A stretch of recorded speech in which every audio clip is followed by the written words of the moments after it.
Assalamualaikum warahmatullahi wabarakatuh. Anak-anak sekalian, alhamdulillah hari ini kita bisa ketemu lagi untuk membahas tentang macam-macam jaringan pada hewan. Jadi sel sebagai organisasi kehidupan terkecil itu sudah kita bahas. Bagian A-nya adalah sebagai organ kehidupan yang terkecil. Bagian B-nya adalah jaringan pada tumbuhan dan hewan, ya. Kemudian jaringan pada tumbuhan sudah kita bahas hari Kamis yang lalu. Nah, sekarang kita bahas jaringan pada hewan. Mungkin anak-anak masih ingat jaringan pada tumbuhan itu ada apa saja? Ya, coba ya. Yang pertama adalah jaringan epidermis, yang kedua jaringan angkut seperti xilem dan phloem, kemudian jaringan meristem, jaringan parenkim, dan paling tidak ada 4 sampai 5, ya. Nah, sekarang kalau pada jaringan pada hewan itu ada 5 anak-anak sekalian. Yang pertama disebut jaringan embrional. Yang kedua disebut jaringan epitel, ya. Kemudian yang ketiga atau bagian C disebut jaringan konektif, dan bagian D disebut jaringan otot, dan bagian E terakhir adalah jaringan saraf. Jadi anak-anak, mungkin kalian masih ingat urutan daripada organisasi kehidupan. Itu pertama adalah apa, anak? Ya, pertama sel. Kumpulan sel menjadi jaringan, kumpulan jaringan menjadi organ, kumpulan organ menjadi sistem organ, dan kumpulan sistem organ menjadi organisme. Kita baru sampai yang kedua saja, yaitu jaringan. Nah, pada jaringan hewan kita bahas yang pertama adalah jaringan embrional. Embrional itu artinya jaringan yang setiap saat dia akan membelah diri. Jadi terus bertambah baik jumlah maupun ukuran. Nah, jadi kalau pada tumbuhan disebut jaringan meristem, ya. Mungkin kalian masih ingat jaringan meristem itu ada meristem apical, yaitu ujung batang dan ujung akar. Kemudian meristem yang ada di batang yang disebut kambium, ya. Meristem sekunder. Jadi meristem primer itu pada ujung batang dan ujung akar, sedangkan meristem sekunder pada kambium. Sementara tanaman monokotil itu tidak punya kambium, jadi dia tidak bertambah besar batangnya, ya segitu aja. Sampai bertambah umurnya tetap segitu, ya. Kalau dikotil makin tahun makin tambah besar. Nah, anak-anak sekalian, kalau pada hewan termasuk pada manusia lah, gitu ya, maka embrional ini ada pada ujung kuku. Jadi ujung pangkal kuku. Ujung pangkal kuku ini kan dia terus membelah diri, bertambah. Jadi kalau kita memotong kuku itu bukan karena ujung kuku itu yang memanjang, tapi pangkalnya yang memanjang, ya. Nah, kemudian juga pada ujung rambut. Ujung rambut di sini nanti dia terus, terutama pada rambut kepala, ya. Nah, kalau pada kulit biasanya tidak terlalu bertambah panjangnya. Lalu yang kemudian pada ujung tulang pipa. Apa ujung tulang pipa itu? Adalah tempat pembentukan sel-sel darah. Jadi darah merah, darah putih maupun keping darah. Tapi nanti pada sum-sum tulang belakang itu lebih nyata lagi, ya. Nah, itulah anak-anak yang dimaksud dengan jaringan embrional atau meristem pada tumbuh-tumbuhan. Kemudian yang B. Yang B itu disebut jaringan epitel. Apa jaringan epitel? Itu adalah semua jaringan yang ada di permukaan organ. Kalau pada tubuh kita ya di permukaan tubuh kulit. Jadi jaringan terluar dari kulit itu disebut jaringan epitel. Lalu bagaimana usus, hati, kemudian jantung dan pankreas dan lain sebagainya? Semua organ yang ada di dalam tubuh, seperti tadi Pak Yako bilang, hati, paru-paru, pankreas, jantung dan sebagainya, itu juga dibungkus, ditutup dengan jaringan epitel. Lalu gunanya apa jaringan epitel itu? Jaringan epitel berguna untuk melindungi semua jaringan yang ada di dalamnya. Ya, kalian nanti bisa lihat bentuknya. Ada bentuk pipih selapis, ada bentuk kubus selapis, ada bentuk silinder selapis. Nanti mereka bertambah lagi ke bawah, bisa menjadi pipih berlapis, kubus berlapis, dan silinder berlapis. Lihat pada gambar di buku ya. Mungkin di sini gambarnya tidak sama dengan buku kalian ya. Tapi pada bagian tentang jaringan hewan itu kalian bisa lihat gambarnya nanti. Baik anak-anak sekalian, jadi epitel itu dasarnya adalah jaringan pipi ya. Kemudian yang ketiga bagian C, yaitu jaringan konektif. Konektif itu artinya apa ya? Ya, konektif artinya jaringan yang menghubungkan ya. Ada 4 macam. Pertama adalah jaringan penunjang. Yang dimaksud di sini adalah penunjang. Contohnya tulang rawan di persendian. Jadi kalau nggak ada tulang rawan pada sendi-sendi kita, maka sendi kita agak sulit bergerak. Ya, bahkan ada yang namanya radang sendi karena tulang rawannya sudah cairan daripada sendi itu sudah berkurang. Nah, kemudian yang kedua anak-anak yang disebut jaringan konektif pengikat. Di mana itu adalah jaringan yang ada di ujung-ujung tulang. Jadi umpamanya persambungan antara tulang dengan bongkol dengan lekuk yang berikutnya itu ada nanti jaringan yang menjaga tulang itu. Jadi kalau digambar nanti begini dia jaringan itu ya, gini ya. Nanti di sini mungkin katakan di sini umpamanya ada bongkol. Nah, jadi di sini ada jaringan pengikat, ya. Jaringan-jaringan ini. Maksudnya itu apa? Dia untuk mengikat supaya tidak lepas, jangan sampai bonggol ini keluar dari lekuknya, gitu ya.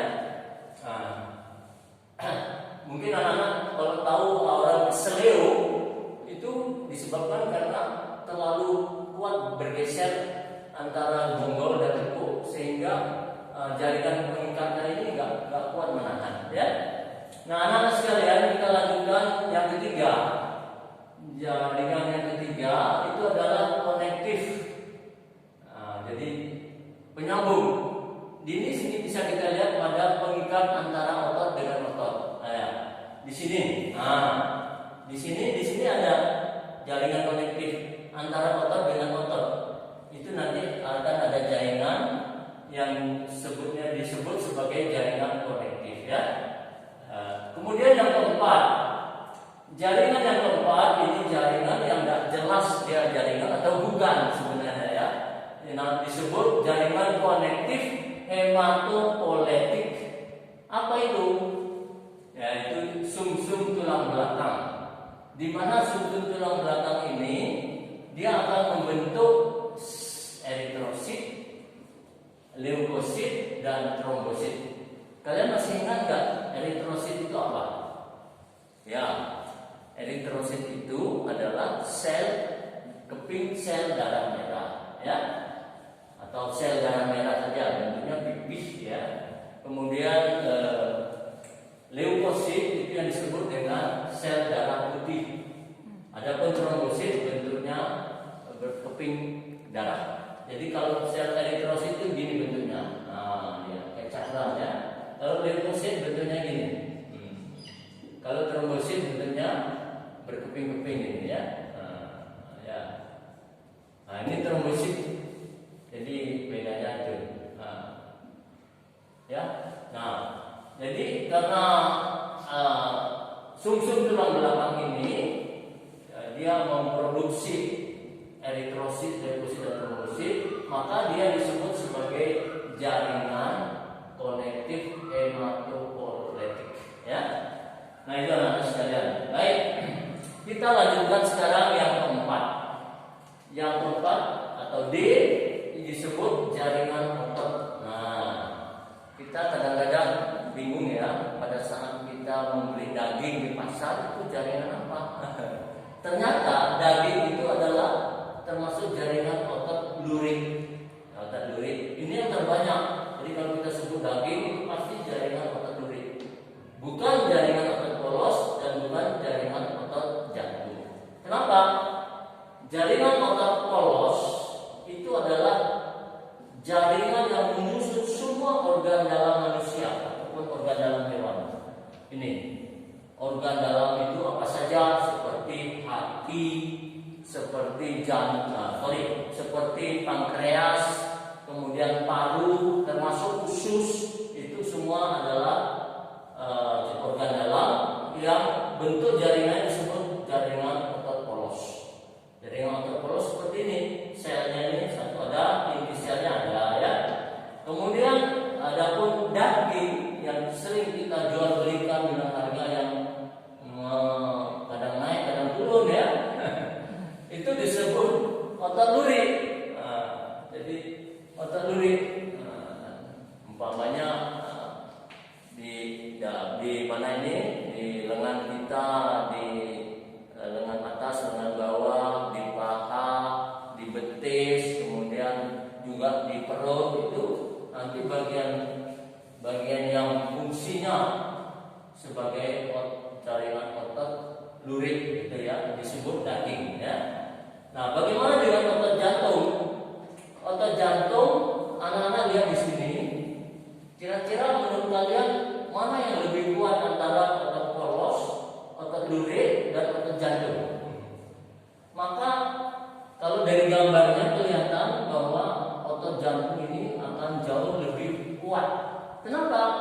Karena satu sama lain itu saling berkaitan, saling berkoneksi.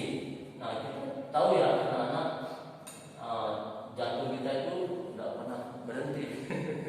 Kalau jantung berhenti, berarti kita sudah berpisah antara nyawa dan badan kita, gitu ya. Nah, anak-anak sekalian, nanti 3 macam otot ini bekerja dengan pengaturan saraf. Jadi nanti ada otot yang bekerja di luar sadar dan ada otot yang bekerja dengan sadar atau perintah otak. Apa itu contohnya? Contohnya otot daging ini, otot duri. Otot duri ini adalah otot yang bekerja dengan perintah otak. Jadi umpamanya, tolong nak ambil penghapus.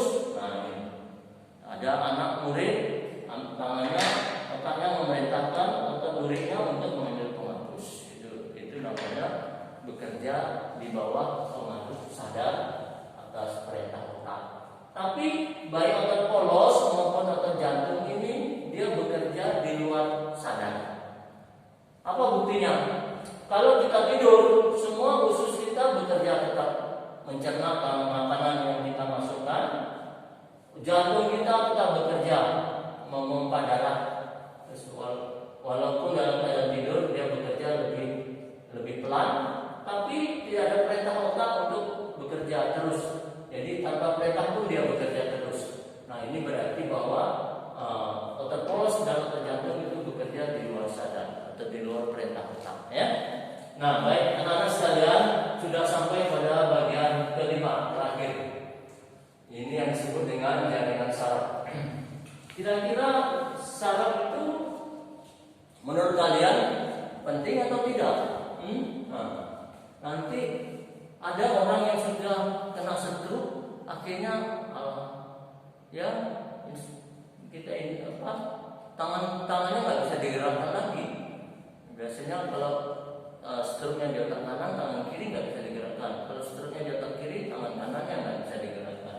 Nah, karena begitu pentingnya saraf ini ya, nanti saraf kita bagi juga menjadi 2 macam. Ada yang disebut saraf tepi dan ada saraf pusat ya.